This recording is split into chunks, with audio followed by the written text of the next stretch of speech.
ልጆች ኢ ፊደል እጃችሁን ሳታነሱ እንዲሁም መስመር ሳትደርቡ መስራት ትችላላችሁ። እስቲ እኔ ልሞክር።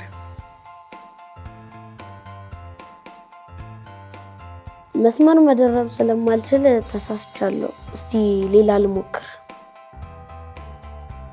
አሁን ደግሞ እጄ ማንሳት ስለማልችል ተሳስቻለሁ።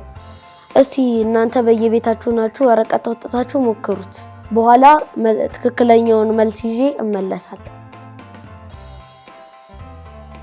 እስቲ እናንተ ወረቀት አውጡና በየቤታችሁ ሞክሩት። በኋላ መልሱን ይዤላችሁ እመጣለሁ።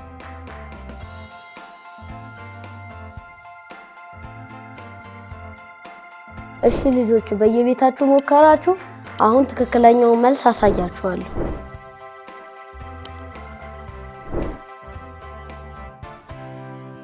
በዚህ መልኩ እንደምታዩት መስራት ትችላላችሁ።